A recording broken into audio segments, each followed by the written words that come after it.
There are a lot of puzzles in the World Cube Association competitions, but which ones are actually good? Hey guys, it's Lord of the Cubes, and today I'm going to be doing something a little different. I am going to be creating a tier list of all of the events in the WCA. I'm going to be ranking all these events on this tier list based on how good they are as events. And at the end, I'm going to be revealing what my favorite event is. So make sure you watch until the end, and subscribe if you enjoy this video. And I don't really have anything else to say other than, I guess let's just jump right in. So first up on this list we have 2x2. Now I might be a bit biased here because 2x2 is actually the first cube I learned how to solve, and the first one I did in tournaments. So I feel like 2x2 is kind of a must-have just because it is 2x2. Also, you could argue that it's like a short event or whatever, like some people think it's like a dumb event. It's not actually any less difficult because of that. It's actually harder than Pyraminx. No, I know that's not saying much, but just to compare it to another event. So I think I'm gonna have to give this one S tier. Next up is 3x3, that's going in S tier. Like, it'd be a crime not to put it there. It's the original Rubik's Cube. It's what all these extra events are based off of. It's gotta be there. Now, when we get into big cubes, it's a little different. 4x4 and 5x5 each bring their own like sort of new challenges, with like 4x4 having multiple centers and edges, and 5x5 has like the central edges, more center pieces to solve. Both of those get A tier for me. But then when you get into like 6x6 and 7x7, it just feels kind of redundant.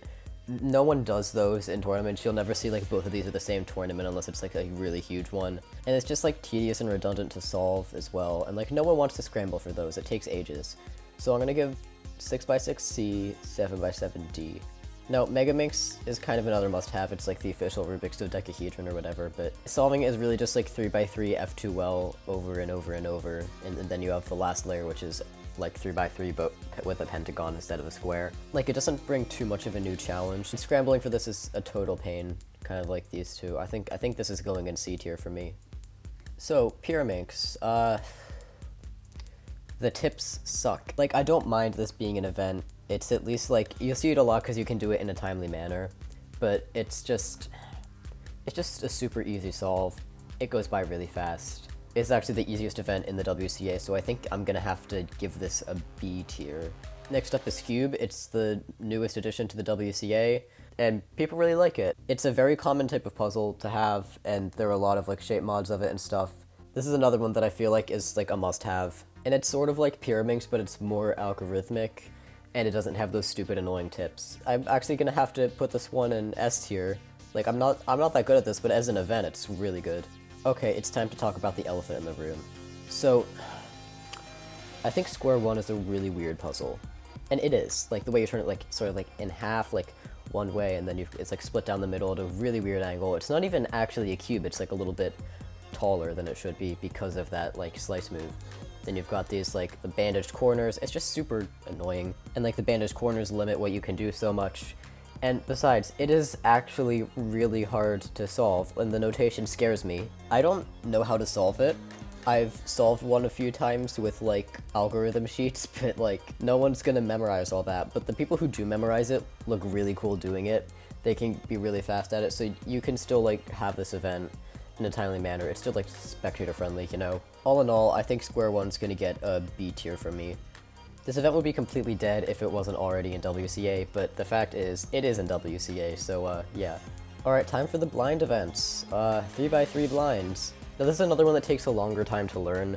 It's actually one of the only events in WCA more challenging than like 5x5. Just because you're blindfolded, you know? Like, the only puzzle we have in WCA that's actually like kind of difficult and isn't really based on 3x3 is square one. And that's square one. It's really impressive when people do it, too. Like, it's definitely a spectator-friendly event. This is getting S for me. Now, 4x4 blind and 5x5 blind have the same problem that 6x6 and 7x7 do, and these are like really rare events, so I know that other people are with me on that one. I think I'm gonna put 4x4 in C and 5x5 in D, despite it being really impressive for people who are able to do that. Now, multi-blind is freaking amazing, but it also kind of does have the same problem as 4 and 5 blinds, and it is kind of repetitive from 3x3 blind. I still think this deserves to be above these two, so I'm gonna put this in B tier. Now, 3x3 one-handed. This is another one that's like kind of redundant from 3x3, but it's just one of those things that's like, it's like a funny challenge to see people do. Like, I think it's good as an event. In fact, I'm gonna give this A tier because it's pretty fun to watch as well. As for FMC, It's not at all spectator friendly. It takes forever. You just got like an hour of someone like writing down algorithms and stuff, and like it's pretty cool that people can do that. Don't get me wrong. It's awesome, but not as an event. D tier. And now I've got to bump one of these puzzles up to be my favorite event. Now obviously it's gonna come from S tier. I'm gonna go with 3x3. Like it's got like the edges and centers and stuff to deal with that 2x2 doesn't. This is super fast, you know. Scube I suck at, and 3x3 blinds, it's really cool, but I can't do that. I can do 2x2 blind, I can't do 3x3 blinds. Anyway, so 3x3 is my favorite event in the WCA.